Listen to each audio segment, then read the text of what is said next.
Good morning to you all.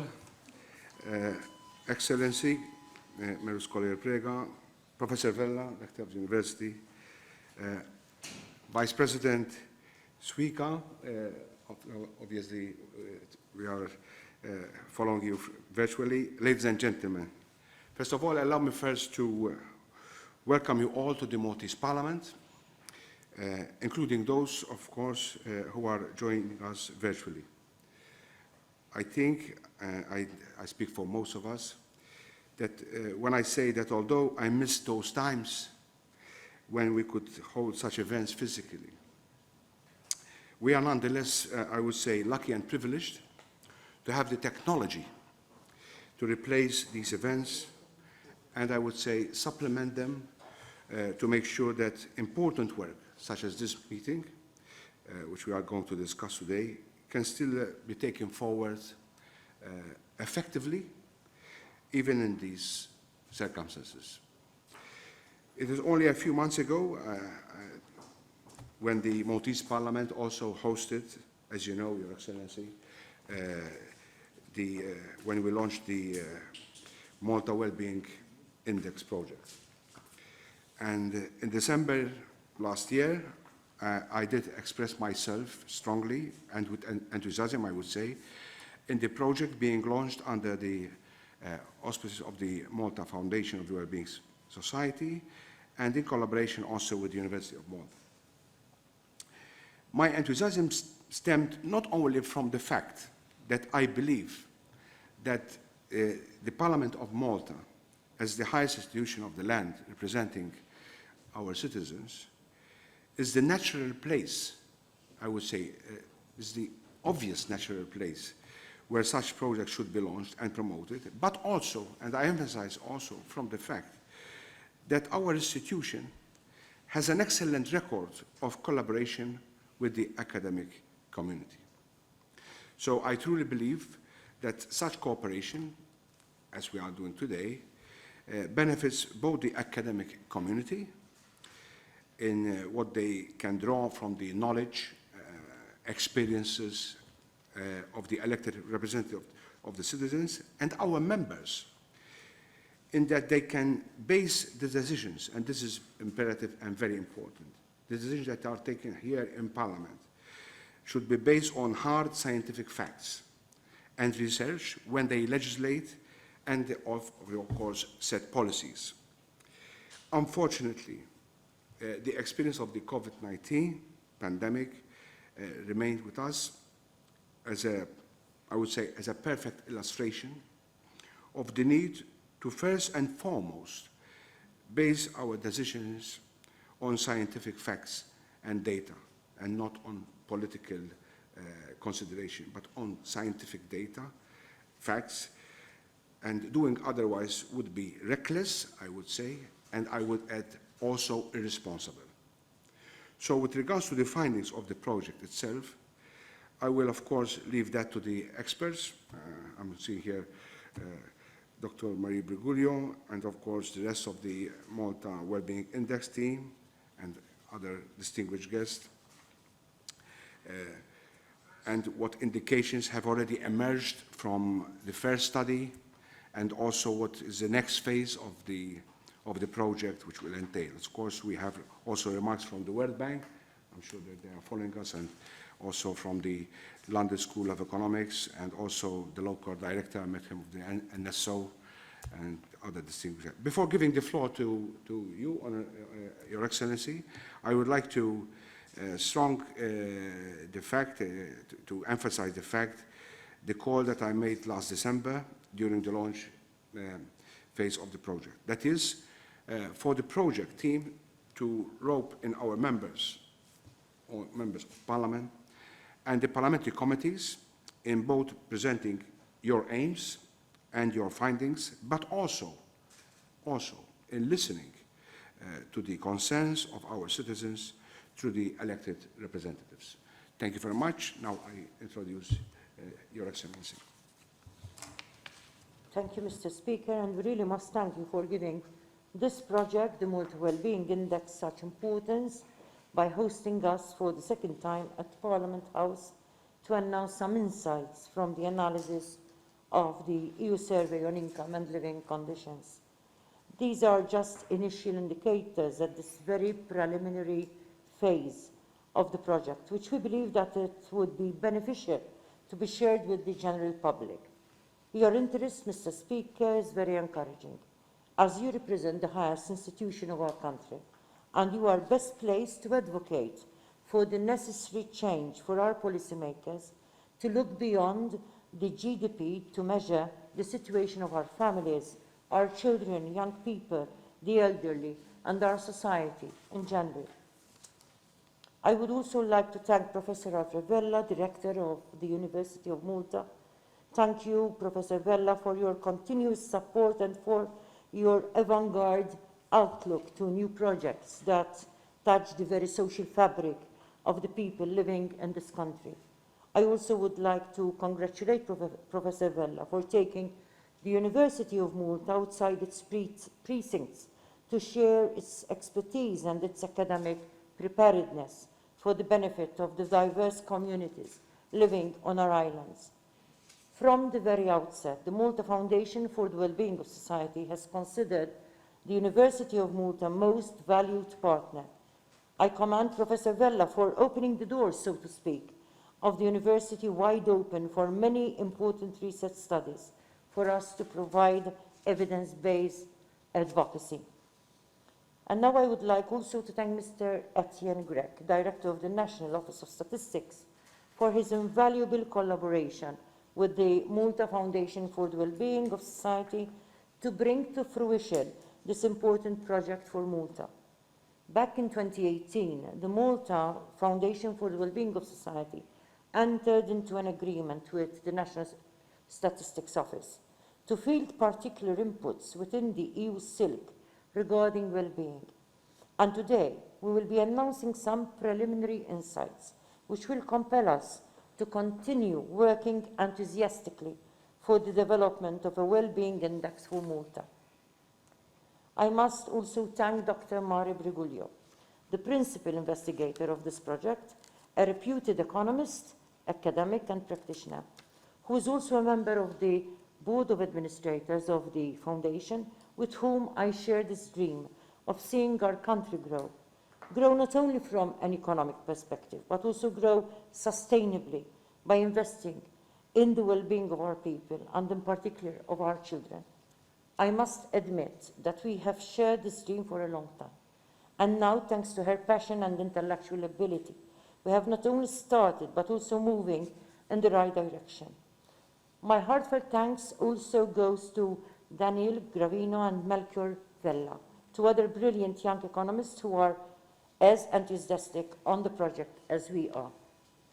Now I would like to welcome Dr. Helena Grech, head of the EU representation in Malta. We know that, Dr. Grech, you take extra interest in such important tasks. I would like also to thank and welcome two important members of the high-level advisory board to the Malta Wellbeing Index, who are with us over Zoom. I'm sure that they would have been with us in person had it not been for the pandemic. However, we look forward to welcome them in person as soon as it is safe. Welcome and thank you, Mr. Luc Lavallette from the World Bank and Professor Liam Delaney from the London School of Economics. Last, but undoubtedly not least, I would like to welcome and thank Her Excellency, the Vice President of the European Commission, who also will be joining us through her video message.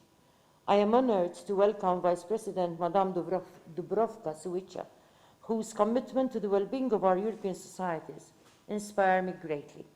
I have had the opportunity to meet Vice President a few times now since her appointment to the EU Commission in such a high-level position. I must admit that every time I meet Vice President Suica, she gives me a sense of hope and enthusiasm that we can steer Europe into better times. Thank you so much, Your Excellency, for sparing time to share with us your vision for a better future for all European peoples, and also to encourage us in our journey to establish a well-being index to guide policy in my country. We are therefore here today. Maybe one would say, why so soon after the launch in December 2020? because we not only want to communicate to the general public on our work, but even more importantly, because we have some interesting insights to share. This is a very important time for our country, for Europe and the whole world. It is a moment where all governments are speaking and working on recovery plans for a post-COVID world. The first insights from the analysis of data captured by NSO in 2018 as part of the EU SILC has brought some very interesting revelations, which Dr. Mari Briguglio, together with economists Daniel Gravino and Melchior Vella, will be explaining in detail later. As these findings come at a time when our policymakers are working on action plans, we hope that this evidence will help in the development of evidence-based policies and action plans. Let me go through briefly on some very interesting findings which has captured my attention immediately. For example, while life satisfaction in Malta is higher than the EU average, the people in Malta have low satisfaction with their use of free time. The higher the education, the higher the income, the lower is the satisfaction with recreation time in Malta. Loneliness is a reality with our elderly, a concern which lately has attracted the attention of a number of civil society organizations and also some academics at the University of Malta. This study also confirms that people in Malta who are materially deprived, in poor health and separated or divorced report lower levels of well-being than others. Single-parent households also report lower average well-being. Employed people report higher life satisfaction than those in retirement, unemployed or unable to work due to disability. People who live in areas with pollution are more likely to report experiencing negative emotions. People living in those experience negative emotions less often. On concluding, I would like to, on behalf of the Malta Foundation for the Wellbeing of Society, show our satisfaction to the news that NSO will now take on board regular collation of data regarding well-being. This is undoubtedly great news to us. Thank you, Mr. Caruana, for being so sensitive to immediately see the benefits of working in a multidimensional approach regarding well-being. This is a preliminary step in our journey to provide Malta, as I call it, a necessary toolkit for well-being to be measured in a comprehensive way to ensure that the economy is effectively beneficial to the whole of our society. Thank you. Thank you very much, Your Excellency. Now we follow the video address by the Vice President of the European Commission, Mrs. Dubrovka-Suica. Ladies and gentlemen, thank you for the opportunity to address you today as the first ever European Commission Vice President for Democracy and Demography. I hope you can appreciate the importance this Commission attaches to both subjects. Indeed, the word demos, meaning people, can be found in both democracy and demography. Essentially, demography is about people's lives. In my role, I focus on the whole life cycle, from the rights of children to those of older people, and it is vital to find the right policy answers. In this context, I very much welcome this Maltese initiative to compile the Malta Wellbeing Index. Your research material will facilitate a greater understanding of the well-being of different segments of Maltese society over time and with other countries. The health and well-being of each one of us is more important than ever before, especially given the COVID-19 pandemic and our ability to recover and move forward as a more responsive, resilient society and European Union. The Malta Wellbeing Index is expected to become a basis for regular and robust national well-being statistics. It will contribute to the design of public policies that enhance the well-being of the island and its citizens. There is no doubt that the gross domestic product is an essential indicator to track economic activity. But of course, it is limited in its range. It does not tell us whether the model of development is sustainable, nor does it capture the inclusiveness of growth, which is more important than ever before as we address the issue of those who are feeling left behind. the European Union has been at the forefront of addressing the need for comprehensive measures to monitor issues such as prosperity, resilience, fairness, and sustainability. Since 2007, the Commission has been working on the Beyond GDP initiative. By launching in September 2020 the work on the first strategic foresight report, the Commission has provided impetus to the improved measurement of resilience and sustainability. Dear ladies and gentlemen, delivering inclusive and sustainable growth is a priority for this Commission. The Recovery Plan for Europe through Next Generation EU aims to build a more resilient, sustainable and fair European Union through large-scale financial support for investment and reforms. The recent approval of the Recovery and Resilience Facility is expected to address a wide set of objectives, including green and digital transition, as well as smart, sustainable and inclusive growth. When we talk about well-being, we can also look at the democratic and demographic aspects. On democracy, it is important that we understand that democracy constantly evolves and is not static. Therefore, our democracy must be fit for the future. I see how people feel left behind. What do they blame? Who do they blame? They blame democracy itself. We therefore need new thinking. The institutions that serve citizens can also work to empower them. An initiative like the Conference on the Future of Europe is a sign of new thinking at the European level. A bottom-up exercise in deliberative democracy, the conference will create a new public space that is open, inclusive, transparent and structured. The objective of the conference is to empower citizens and bring them into the heart of policymaking in the European Union. I encourage all of you to ensure that the voice of Maltese people is heard in the conference. On demography, our report on the impact of demographic change highlights how our society has changed. Addressing demographic change is a key element in building a fairer, more resilient society, and no one should be left behind in our policy making. On the 27th of January, we launched an EU-wide discussion and public consultation on aging through our Green Paper on Aging. The public consultation is open until 21st of April. I invite you to contribute with your ideas and opinions. This conversation is multidimensional and looks at both the challenges and opportunities of aging. Aside from care, pensions, labor market questions, we plan to look more closely at issues such as loneliness, social isolation, mental health, economic resilience, and long-term care, all of which contribute in a crucial manner to the state of well-being. At the beginning of the life cycle is a new and comprehensive European strategy on the rights of the child, which will be adopted on the 24th of March, next week. It is designed to embed the perspective of child rights in all European Union policy areas. We are talking here about the rights of the most vulnerable children who have the right to the same protection and access to services. I am pleased to see that your index includes the flavor of the child's perspective, including civic participation and children's rights.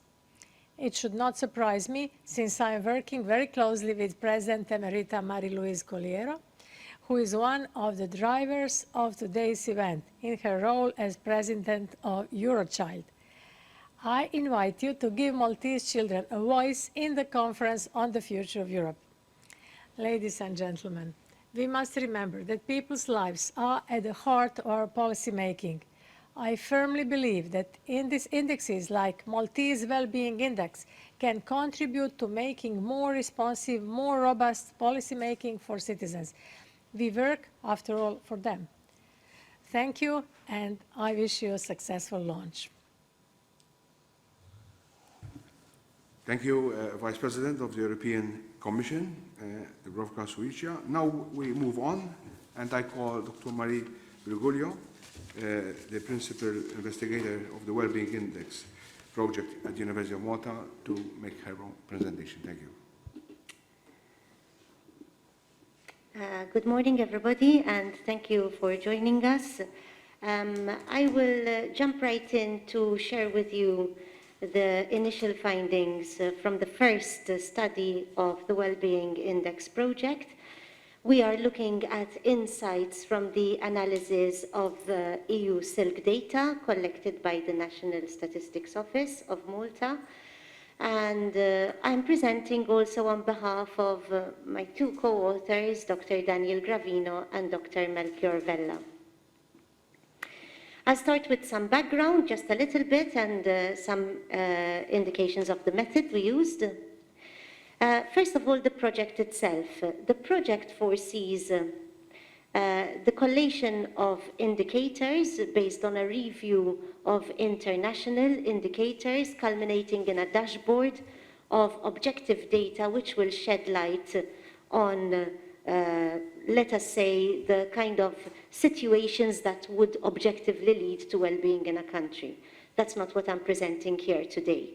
That's another study we will present later. It also foresees networking with an advisory board, with researchers and with stakeholders. It foresees fresh data collection, both among adults and among children. It foresees the exploration of existing data. That's what we're presenting to you today. It is existing but very fresh data. It hasn't yet been presented in this format. And there was a strong impetus to collect this data, so we're very proud to bring it to you today. And it also foresees exchange. We launched on the 10th of December, and short 3 months after, we're here to present you with the first results, trying to stick to our promise to keep you updated with everything that we have that could be worth and useful for evidence-based policy. Today's study. So today we are going to ask two research questions, or rather answer two research questions. The first is, what are the correlates of well-being in Malta? That is, who's got it and who doesn't? And how does Malta compare with the European Union? We use around 100 variables in total in the study, which were collected by the NSO and which are comparable to those collected in other EU countries. The methodology is very strictly laid out, NSO follow this, and we're merely using the data in order to come up with the results we're showing you today. Actually, when this study was undertaken, when the data collection was undertaken, almost 10,000 people were interviewed. They're all age 16 and over, so this isn't looking at children directly. We do look at children indirectly.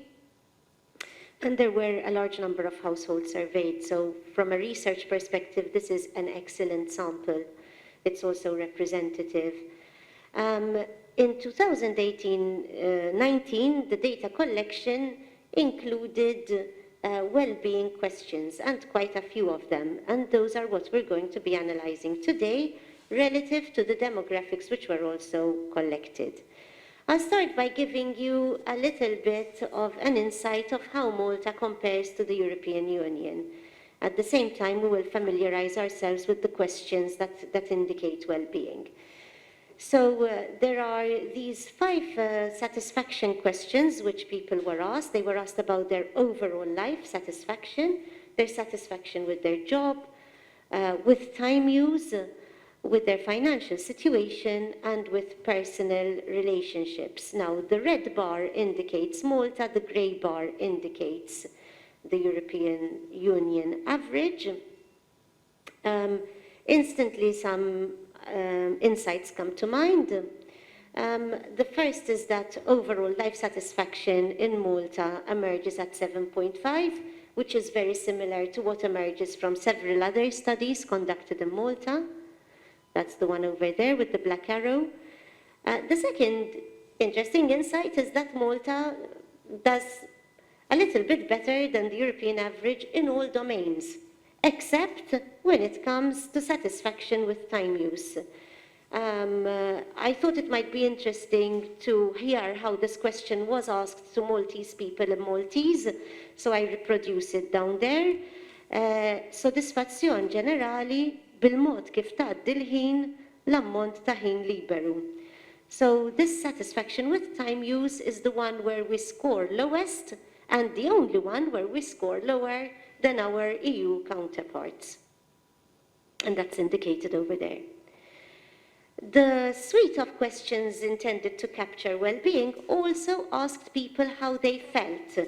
Now, whereas satisfaction with time use pertained to, with satisfaction with those domains I previously showed you, pertained to a longer time period over the year, the feelings pertained to the last 4 weeks. So respondents were asked, how often did you feel happy? Or did you feel calm and peaceful? Did you feel nervous? Did you feel down in the dumps? Did you feel downhearted or depressed? Or did you feel lonely? And underneath that chart, you can see the translation in Maltese. I think this is relevant also because when it comes to making comparisons with Europe or with any other country, one must also bear in mind that there are translation issues going on too. So in this case, what we find is that the predominant feeling among Maltese, at least in those 4 weeks prior to the survey, was one of happiness, followed by feeling calm and peaceful, which is also like our European counterparts. So our average is at 3.5, which is very close to the European average of 3.6, just slightly lower. But what's also interesting is that we tend to feel more nervous, or rather, we feel nervous more frequently than Europeans. This will emerge again later on. Now, let's forget about Europe for the minute and let's look into who's got high well-being and low well-being in Malta.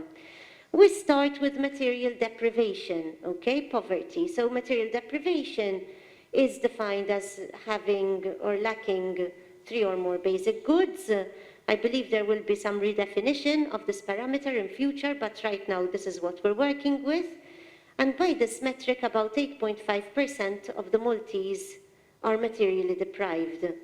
It's very clear, okay, that those who are materially deprived, shown in black here, are doing worse by every measure. So they have a lower life satisfaction, a lower satisfaction with their finance, with their time, with their job, with their personal relationships. They feel happy less often, they feel depressed more often, and so forth.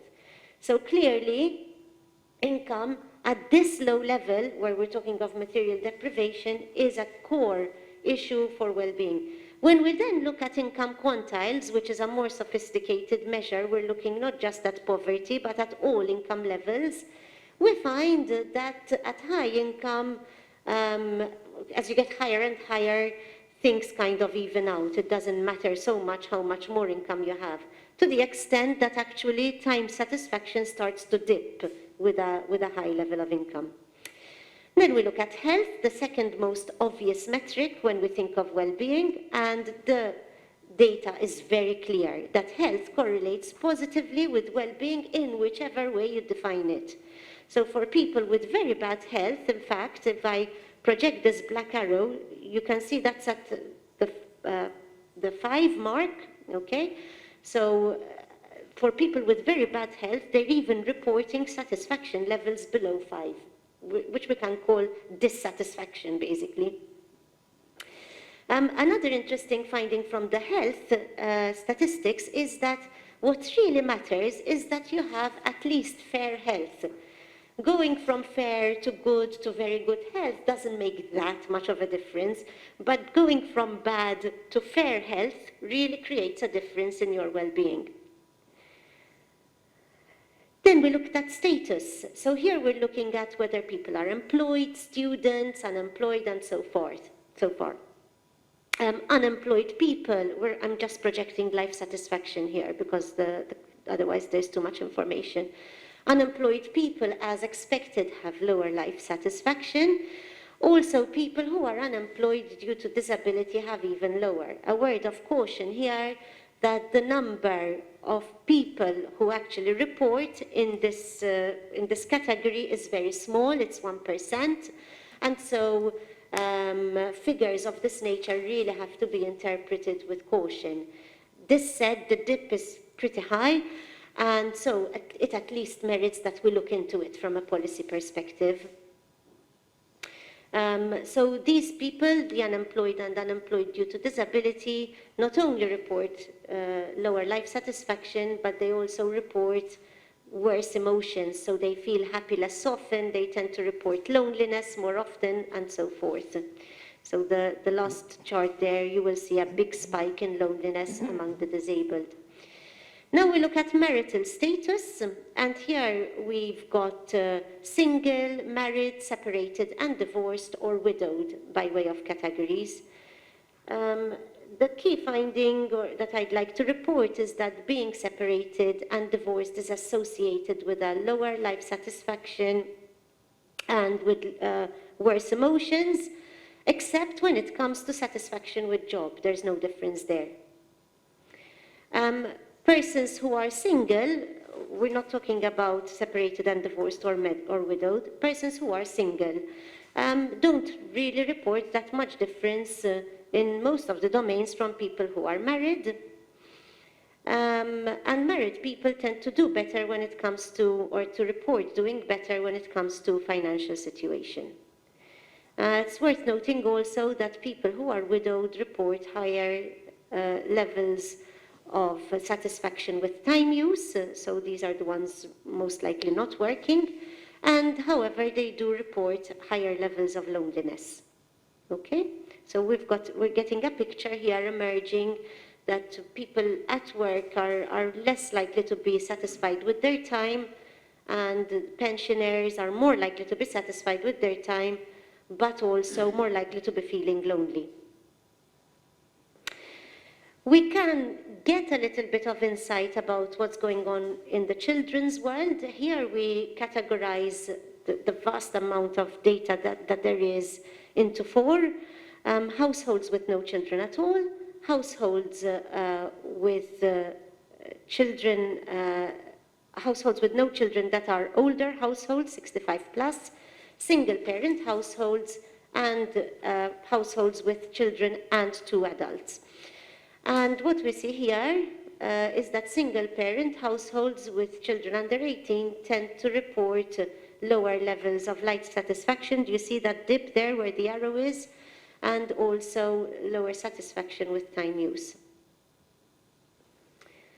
I'll move on. Well-being and education, we tend to see a positive link. The higher the education, the better life satisfaction in most and in most domains, except with time use. You can see again this different statistics when it comes to time use. So we really need to do something about having a bit of fun, I think, among our more educated people. Education is also linked to more regular feelings of positive emotions and less regular feelings of negative emotions. Coming to the end here, just some insights by age and gender. The elderly seem to be particularly satisfied with their leisure time, and those who are still working also report a very high satisfaction with their job. So no big differences by gender, except that women tend to feel negative emotions more frequently, or at least they tend to report them more frequently. And in this survey, as in most surveys, the options are binary for gender. So it is interesting with well-being statistics to look beyond binary, because that's where some of the difficulties may lie, in fact. And here we have nationality, so we do have part of the EU Silk respondents are not Maltese, and interestingly, once again, the Maltese tend to feel more nervous than even the non-Maltese people living in Malta. So how do you make a Maltese cross? Evidently, we seem to be managing. Okay, some final insights. There's some relationship between pollution and more negative feelings, between living in crime areas and having more negative feelings, and people who live in Gozo tend to report less frequent negative emotions. Okay, When it comes to the satisfaction domains, the differences are not that clear. We're going to go into this a little bit in more detail as we go forward. To conclude, first I want to, as is right, outline some of the caveats of the study.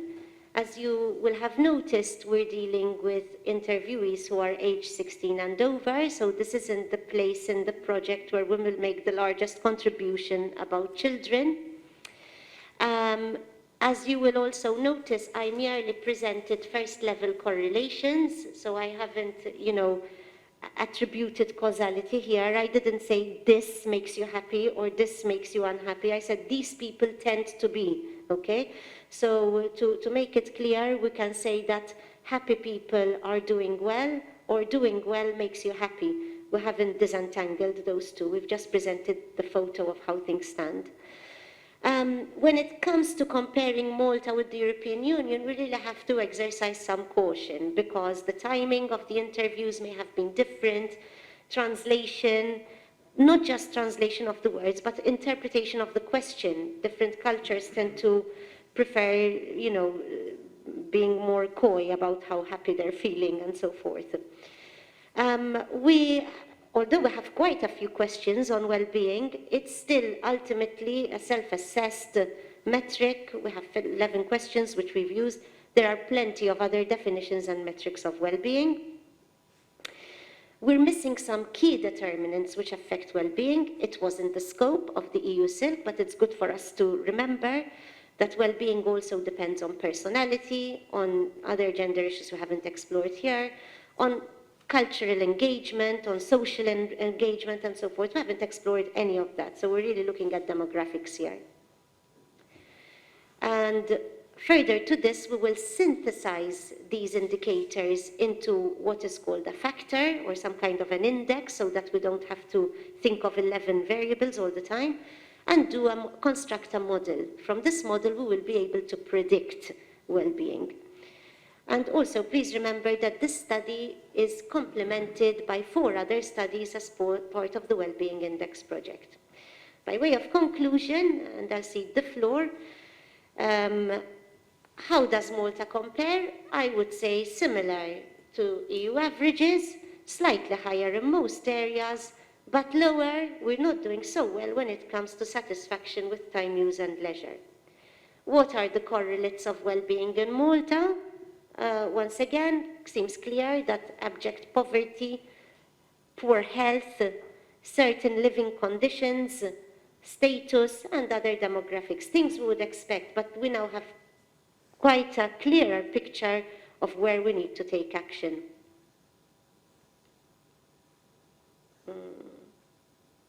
Nothing? Yes. Where to focus? Let's try again. Here we go. So where to focus? Just some initial thoughts. Perhaps we ought to put some thought into this issue of poor satisfaction with availability and use of leisure time. We ought to consider very well material deprivation, poor health. We're doing most of this anyway, but this gives us a firmer footing to stand on when it comes to intervention for well-being. Single parents, the unemployed, the issue of the disability, we need to look into that again, and also living in polluted areas. The loneliness among the elderly, among the disabled, and also those in poor health is another light I'd like to shine on the findings. As I said, what next? We synthesize these variables to an index, we create a model, and hopefully we'll start getting more regular data of this nature so we can see how the story evolves. Thank you very much. I now cede the floor. Thank you, Dr. Maria Virgulio, for excellent presentation. Now I invite remarks from the members of the Wellbeing Index Project, High-Level Advisory Board, and I call Mr. Etienne Caruana, who is the Director of NSO.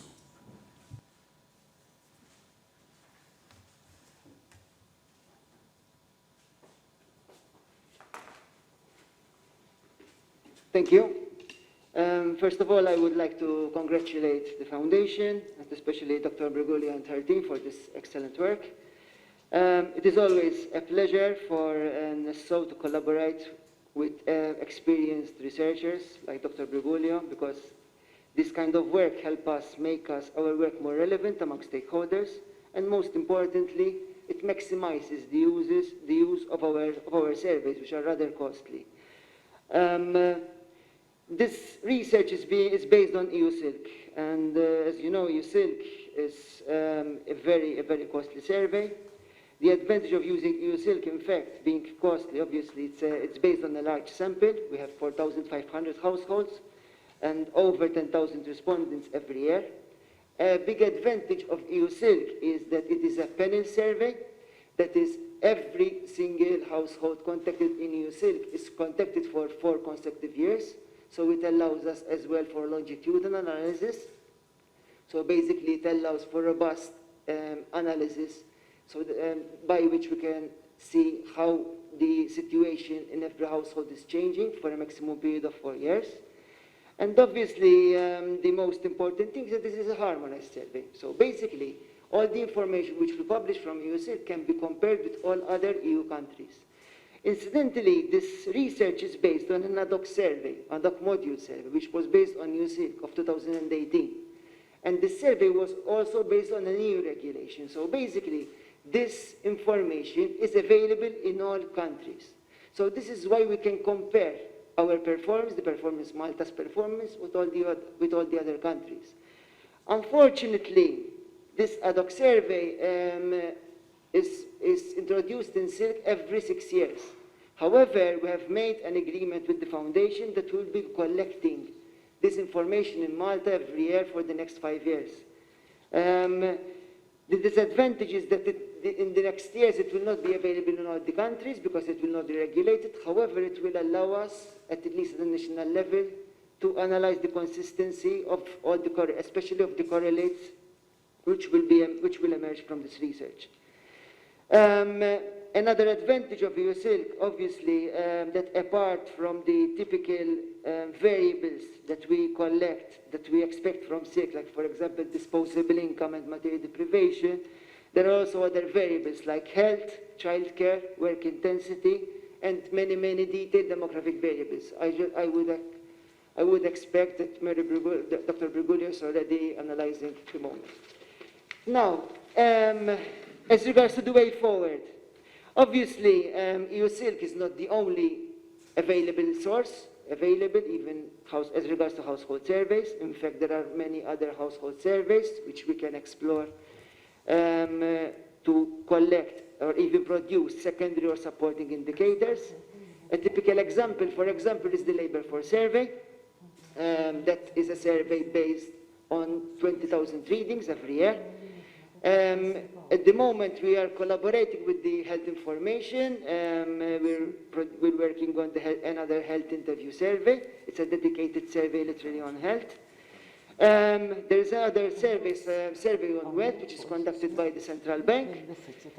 So these are other possible sources by which we can collect and produce other auxiliary information which can support this research. I would also recommend that we continue monitoring, because they are also important, economic indicators, like for example, the typical example is the GDP. However, there are other very important indicators, like for example, the public spending on social benefits. And now, and very soon, we're going to launch, and NSO is going to launch the census. Unfortunately, the census, when you collect the census, the focus is on demography, so you cannot afford to use very long questionnaires. However, I look for the advantage of a census is that it's the only opportunity which you have through which you can produce indicators at very high detail.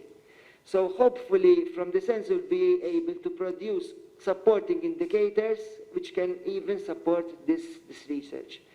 Last but not least, it's very important as well that we continue capitalizing on the use of administrative data, because administrative data is always available. And the more administrative data we have, which we can use for research and statistical purposes, obviously, the better it will be. For research and obviously for policy making. One final comment from my end. Obviously, I look forward to seeing more detailed results emerging from the survey. Rest assured that NSO will continue collaborating with the foundation because we believe this is a very important initiative. And basically, this is why there is NSO, to support this kind of research. And obviously, I look forward to see eventually policy changes being implemented on the recommendations made from this kind of research. Thank you. Thank you very much. Thank you very much, Etienne.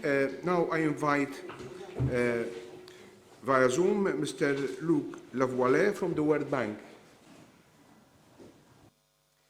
Good morning. Just to confirm that you can hear me. Yes, we are hearing you.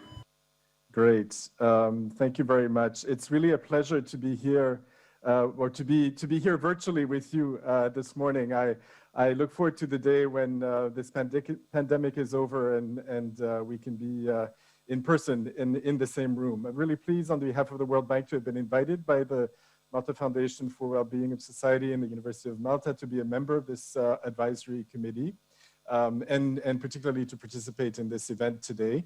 I think as already been said, it's really telling that this event is being held as the process goes forward, that it's being held in Parliament, because this index, I think, can really have an important impact on public policy, and it's important to engage regularly.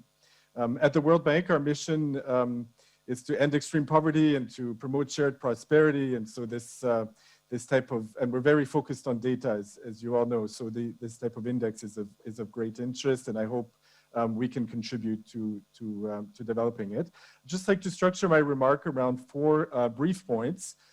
First is really the importance of an inclusive and participatory process, and to congratulate Malta and the team in Malta for how well this has been done so far, and today's event is a good example.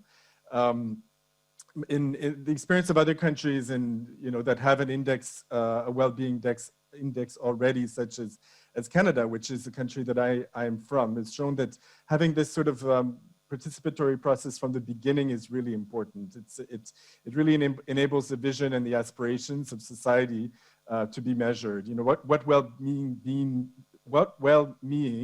means for us as a country.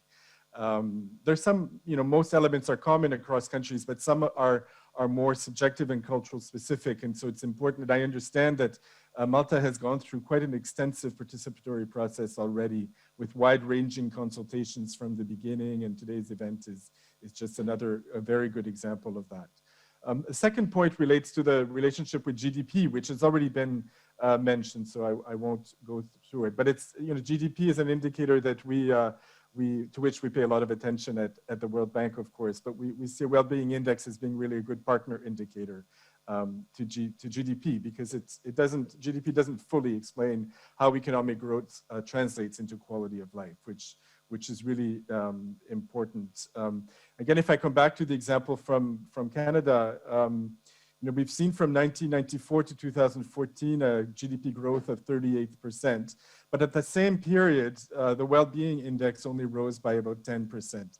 So it's sort of, it explains this sort of somewhat of a malaise that we've been feeling in the country, but also having data to point to this enables a national conversation around this gap, and what are the causes, and most importantly, what actions could be needed to bridge the gap.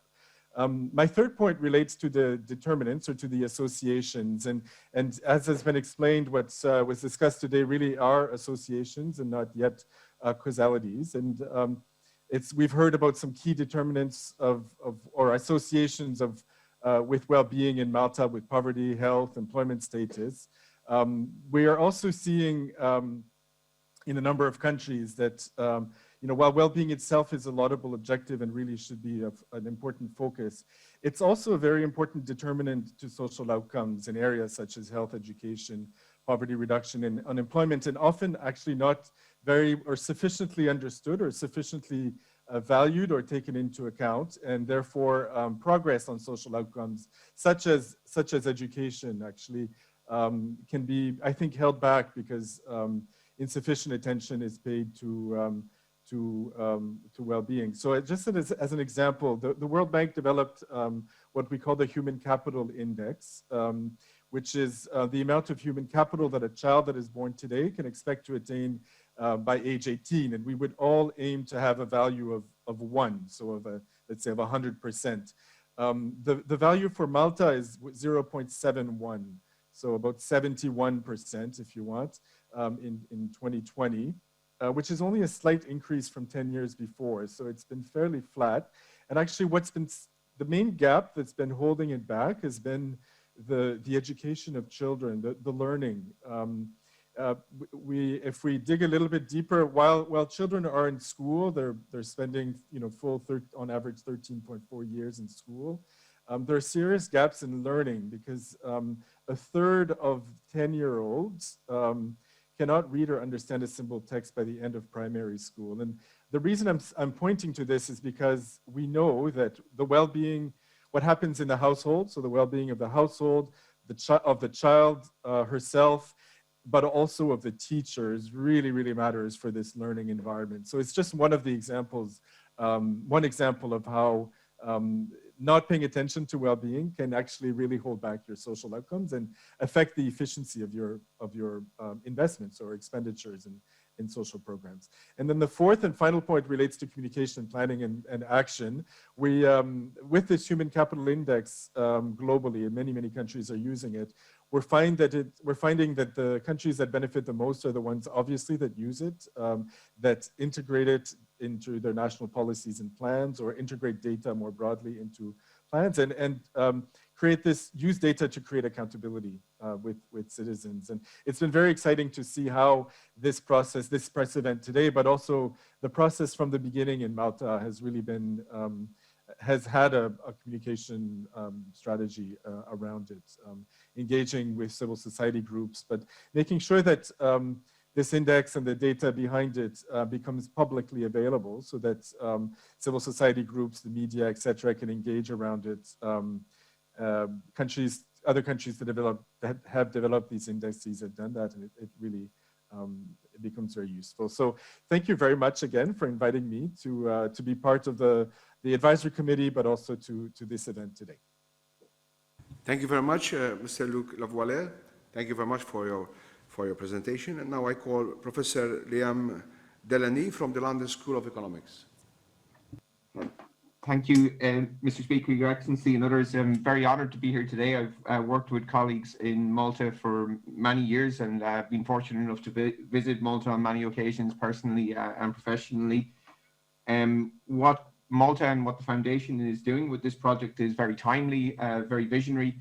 It comes at a time when this work is starting to have impact on policy in countries around the world, countries such as New Zealand implementing things like wellbeing budgets. As our previous speaker mentioned, the Canadian Index of Wellbeing being another example of good practice. And I think we're moving into a phase where this work will have serious impact on the well-being and life outcomes of our citizens across the world. It's a very optimistic project at a time when we've had a tough year with COVID, and I think it'll give a lot of excitement in the development of policy in Malta.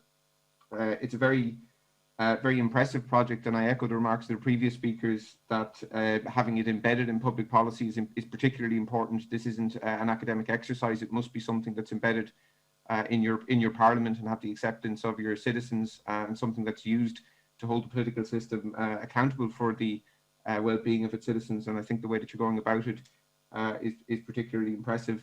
I'm head of the Department of Psychology and Behaviour Science in the London School of Economics, where we work on these issues with countries around the world, and I'm very grateful to be part of this, and I look forward to working with you throughout the next decade on this project. So thank you very much, and once again, it's a great honour to be part of your advisory board. Thank you, Professor Liam. I don't know if you have some interventions before we conclude. So now I ask the Rector of the University of Malta, Professor Alfred Vella, to make his closing address. Thank you, Mr. Speaker. As previous speakers mentioned, we were in this building on the 10th of December of last year, launching the project that would pave the way for the measurement of well-being in Malta and evidence-based policy. A strategic initiative led by the Malta Foundation in collaboration with the university. We argued that regular and robust national well-being statistics and research are required to be able to compare the well-being of different segments of Maltese society, including, of course, the children, and to do this over time and with other countries in order to evaluate policy performance in well-being terms and identify policy priorities. Today, 3 months later, we are here again. The research team has expanded to include other economists, psychologists, programming experts. And I'm informed that work is underway on 3 research lines in parallel. The study presented today, based on NSO's EU Silk data, work on a proposed dashboard of objective well-being indicators, and work on a structured review of good practice across the globe. 2 further studies will start next year aimed at designing a data collection instrument for children and adults in Malta. Meanwhile, a high-level advisory board has been set up with representatives from international organizations that can help bridge the work in Malta with the state-of-the-art internationally. Several stakeholders have reached out to the project, interested in exploring synergies with the work they do. A series of meetings have taken place, and no doubt more will follow. This type of outreach is at the very heart of the project. After all, its very name, Index, foresees networking and exchange, indicators, networking, data exploration, exchange. As the project starts to stand on its own feet, it is now also endowed with a logo and a known address in virtual space. Wellbeingindex.mt will soon start to be populated with material issued from the project. The project seems to also have captured the public imagination as coverage has been strong. And of course, we have you, the media, I see on the screen, to thank for this. Please carry on and continue telling about it. Allow me to make my own brief reflection on the first outcomes of the first study in line with the areas that are most interesting to me personally: education and environmental quality and health. The study finds that education is linked to more positive and less negative feelings. However, the higher the education and the higher the income, the lower the satisfaction with time use in Malta, as we've seen. This provides food for thought. Yes, all work and no play makes Jack a dull boy indeed. Good health, at least fair health, has a clear positive relationship with well-being. The survey was taken prior to COVID-19. We can reasonably presume that well-being has taken a hit with the pandemic. Efforts here are not wasted. On the effect of the internal-external environment on well-being, early findings indicate that pollution and poor dwelling quality are associated with more negative and less positive emotions. Hardly a surprise, I suppose. And this, however, will open the door to further investigation. Going forward, the study will hopefully deepen the analysis on the correlates of well-being by collapsing the various insights into a synthesized indicator and subsequently creating, hopefully, a model of well-being. We are promised by the PI and others to keep you updated with this and other deliverables from the project. So, let's go back to work and look forward to sustained cooperation with the Malta Foundation, which is, of course, part of what we do at the university. Thank you. Thank you very much, Professor Alfred Vella, Rector of the University of Malta. So we now conclude this event. I would like to thank you for your participation, and also our guest speakers from via Zoom and those who are following this event. And I declare this event closed. Thank you very much.